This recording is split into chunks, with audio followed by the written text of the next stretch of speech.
Messieurs, dames, bonjour. Je vais vous présenter une nouveauté pour une fois. C'est la première fois que je fais quelque chose comme ça. Donc c'est le Clovis. Donc c'est le nouveau Kiana, quoi, grossièrement. Bon, je vais vous donner les chiffres, hein. Puis je vous donnerai, comment ça s'appelle, ce que j'en pense après. Donc voilà, ceux qui voient, ils se présentent. Je vous mets en parallèle l'ancien Kiana, les couteaux un peu sales. Bon, celui-là, je viens de le recevoir avant-hier, donc j'ai pas eu le temps trop de le tester. Il a coupé un morceau de pizza, donc ça n'a pas été bien loin. Donc, longueur ouvert. On va commencer par le cahier à l'origine. Il fait 200 mm. Le clovis est un tout petit peu plus long. Il fait 210 mm. Bon, ça, je vous donne les chiffres officiels, hein. Donc,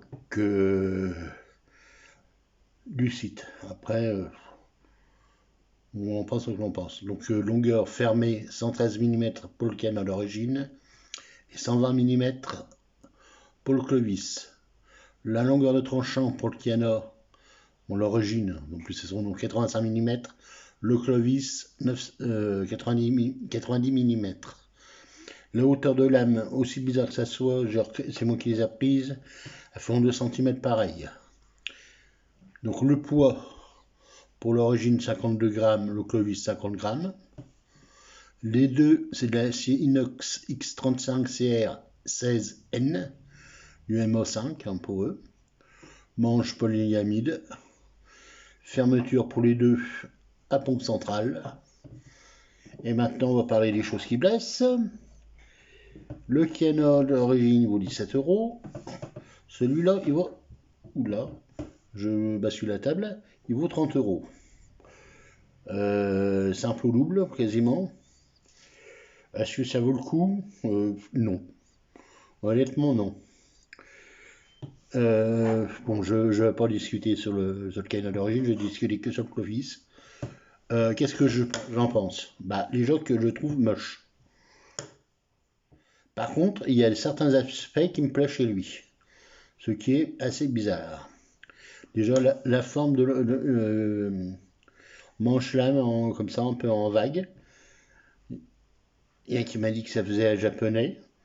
Oui, j'y pensais pas non plus. Bon, ça c'est au niveau des choses.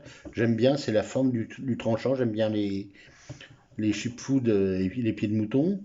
Donc un chip food avec une courbée comme ça, moi je trouve ça bien. C'est un des petits trucs qui m'a plu sur ce couteau-là. Bon, la pompe centrale qui me rappelle certains autres couteaux allemands. Ce que j'ai bien aimé, c'est ça aussi. L'insémitrie qu'il y a.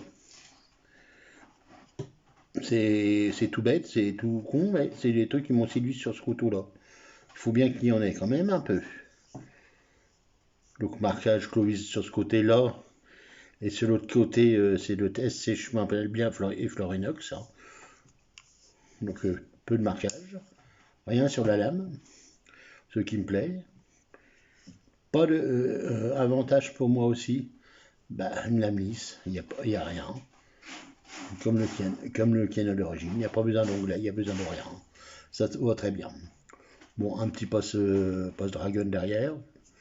C'est bien aussi. Bon, je les utilise pas spécialement, mais bon, quand il y en a, c'est pas plus mal. Bon, le système de pompe, c'est un système que j'aime bien. Par contre, par rapport au Kiana d'origine, je le trouve beaucoup plus dur. Hein. Donc, bon, il faut peut-être qu'il se rôde. On sent que c'est encore raide, ça glisse pas, ça raccroche un peu. Bon, c'est peut-être des petites bavures de plastique ou des choses comme ça, c'est possible. Qu'est-ce que je peux dire dessus aussi? En défaut, bah, le manche. Autant que sur le Kiana, vous aviez un peu de texturage, on va dire, qui allait bien. Mais alors lui, il n'y a rien du tout. Donc pour mes mains, pour moi, c'est assez glissant. C'est un de ces reproches que je lui fais. Autrement, bon, c'est un bon couteau qui coupe très bien, qui va très bien au niveau de la forme de lame, de la tenue en main.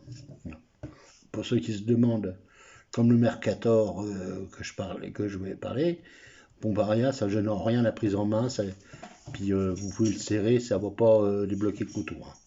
Là, de ce côté-là, il n'y a vraiment aucun risque. Mais bon, s'ils ont essayé d'innover, changer de couteau, je pense que c'est pas de bonne idée. Ils auraient fait une lame simplement comme ça sur un canon normal, ça aurait été très bien. Ils auraient même retexturé encore mieux le manche de canard, oui. Bon, maintenant, faire un truc qui est assez moche, surtout les couleurs, au niveau des choix, c'est assez limité. Hein, je vous laisse aller voir, c'est le bleu et peut-être bien rouge en plus. Donc, bon, j'ai pris ça, c'est un vert, je sais plus comment ils appellent ça, mais bon, je peux vous lire, mais j'ai pas envie de rechercher ma feuille parce qu'il faut que je débranche tout. Que dire de plus? Bah, je pense que comme le Kiano, c'est un couteau qui se veut utilitaire, qui est utilitaire. Bon, je me vois mal aller au restaurant avec ça. Comme je disais sur les commentaires du post, bah, c'est un couteau que je me servirai peut-être uniquement pour la table de tous les jours. C'est-à-dire, bon, généralement, j'utilise un petit couteau espagnol. Mais là, je vais peut-être l'utiliser parce que c'est un couteau, c'est vrai, qui risque pas grand-chose. Je dirais bien qu'il peut aller au lave-vaisselle, mais bon, bah, vu que j'en ai pas, ça me sert pas à grand-chose. Bon, résistance, bah, c'est un peu souple, mais sans plus. Il y a un peu de souplesse dans l'ensemble, mais il n'y a pas de jeu dans la lame, tout ça. Bon, la lame est relativement épaisse, bien tranchante. Pour moi, c'est un bon couteau pour la table, quoi. C'est couteau, on va dire idéal pique-nique. Celui-là, plus idéal pêcheur, on va dire, ou chasseur, ou des choses comme ça. C'est des couteaux qui craignent pas l'eau, c'est leur gros avantage. Qui coupent bien, qui sont solides. Donc, bon, perso, c'est pas mon style de couteau. Hein, moi, je veux plutôt acier, carbone et bois, quoi, si on peut dire. Donc, bon, là, c'est pas trop ma zone de confort pour parler de ces couteaux-là. Bon, bah, par contre, c'est des bons couteaux. On remplace en pinel, tout ça, c'est un peu de la connerie. C'est différent d'un pinel, hein, tout simplement. Il y a les avantages, il y a les défauts. Quand je dis gros avantages, c'est que ces couteaux, bah, qu'on peut mettre dans une boîte à outils. C'est vraiment des outils. Et le bordel que vous entendez derrière, c'est le chat qui joue. On peut pas me laisser tranquille 5 minutes, ce machin-là. Donc voilà, bon, j'ai pas grand-chose à dire de plus sur ces couteaux-là. Mais bon, en résumé, à choisir entre les deux, achetez le Ken à l'origine. Il vaut 2 fois moins cher, quoi. Pour la même chose. Pour la même utilisation, quasiment. Voilà. Je vous remercie. Bonne journée. Au revoir.